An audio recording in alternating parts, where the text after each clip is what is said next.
Isang OFW sa Damam, no? Si Ma'am Shena. Ilang taon ka na? 26 years old. Ilang taon nawasak ang pangarap sa buhay? 2 years.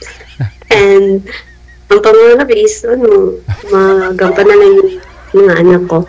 Okay. Ilan po anak niyo? Ilan po anak niyo? Dalawa po. Oo. Dalawa. Ilang taon ka na nga po ulit? 26. 26. Okay. Wala yung tatay? Saan po yung tatay ng mga anak mo? Hindi na po natin yung pag-usapan. Basta I'm single. Siyempre, dapat kung ako yung lalaking nagka-interest sa'yo, dapat kong alamin, kasi may anak kayo. Saan yung tatay nito? Baka mamaya, andyan na. Ha? Hindi ako basta-basta maniwala na single ka. Kung ako ha, kung isang lalaking gusto kita.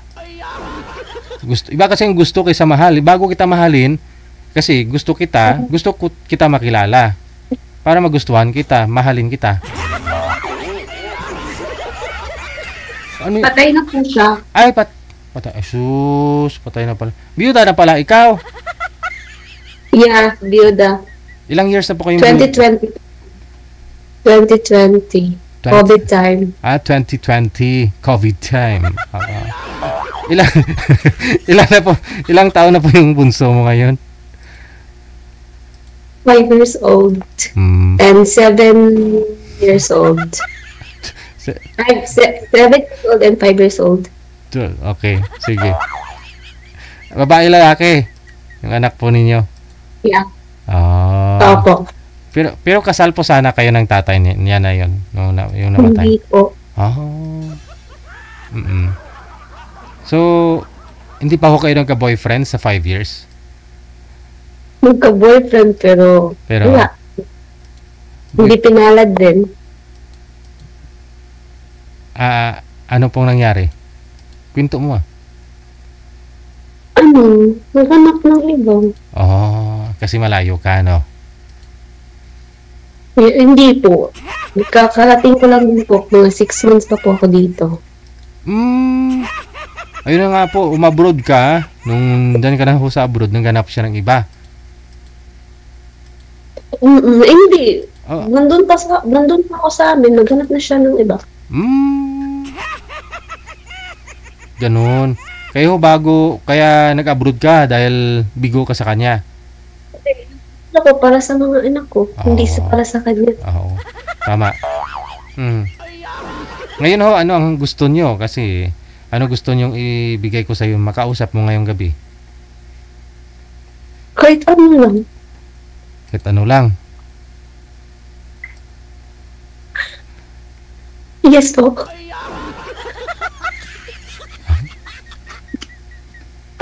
Okay. May kasama po ba kayong ano dyan? Pinoy din? Pinay? Yes po. Meron siya kasi nagsabi na try ko daw dito kasi makahanap ng gano'n. Lagi kasi siya tumitingin sa inyo. Tapos sabi niya, i-recommend niya ako dito. I-try ko daw. Ba't di siya ang sumali? Shout out na lang po. Ba't di siya ang sumali? May asawa? May asawa siya. Itutok mo yung kamera kasi likod lang nakikita ko. Parang pader. Hello, Idol! Ayun pala. Anong mukha? Pakita ang mukha. Likod lang nakita. Ayun. Okay. Sige. So ilang taon po ang gusto niyo ma'am makausap? Ilang taon ang gusto mo makausap? Okay. Sige po. Ilang taon po gusto mo makausap? Ilang taon? Same age or ahead sa'yo ng konti? Okay. Hanggang 30 years old siguro, no?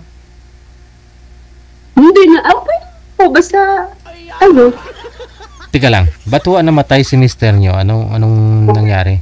Anong sakit niya? Anong sakit ni mister mo? Ba't ho siya namatay? Kailangan talaga isabi dito. Suicide. Ay, sus.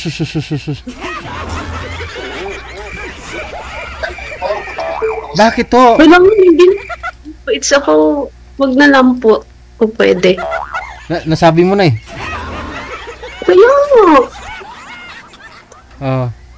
Ay, ganoon. Bakit kaya, no? Pinakabahan, no? Ganun, no? Lalamig.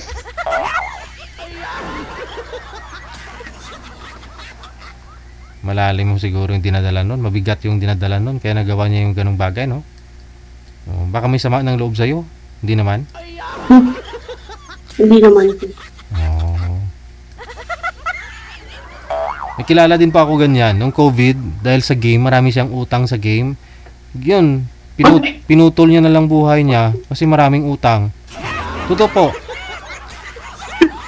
Kilala ko din. Pinatay niya? Pati nga sa akin, may utang yun eh. Kaya pala. Baka siningil mo po. Kaya siguro pa. Siningil ko talaga kasi hindi siya nagsabi ng totoo. Sabi niya namatay daw lula niya. Nasa hospital pa lang yung lula niya that time. Kailangan ng pera. Nanghiram nga po. Hanggang namatay yung lula. Hanggang may nagpost sa wall niya, nakatag sa kanya na yun nga may utang. Nireview ko tapos nireview ko yung profile niya. Yun pala. Dami niyang utang. Siguro mga nung piniim ko na rin siya, kinakamusta. Pero hindi ko siya pinipressure Oo. Baka pinipressure niyo siya, kaya nahulog ganun. Hindi naman. Kasi may pinagsamahan din naman kami noon, mabait naman yun sa akin eh. Oo. Kasi katrabaho ko po yun nung nasa abroad ako that time. Oo. Kasi nung magkasakit ako, siya yung pinapasuyo ko sa kanya bumili ng gamot. Kaya para may utang na loob na rin ako, kaya nung siya sa akin, nung humingi ng pabor, mayroon ako, pinagbigyan ko naman. Pero masakit lang kasi nalulong nga po pala sa online sabong. Kaya basta ganyan po sir talaga. 2022. Naalala ko 2022. Patay na siya. Patay na. Tinapos niya kasi umabot daw ng milyon. Tinapos niya siguro niya sir, hindi na kaya yung madaming utang. Tapos hindi niya alam paano babayaran. Umabot nga po ng milyon mahigit. Laki naman. Nung COVID yun eh. Siguro tama hindi. Naikwento ko lang. Okay lang din. Sige. No? Paano po yan, Manager? Meron na po siya makausap. Wala pa rin.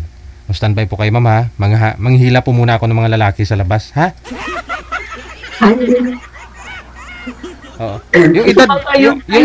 Yung gusto niyo po kasi makausap, yung gusto niyo kasi makausap hanggang 30 years old, yung mga nagpa-line up ng mga lalaki ngayon, 40 plus.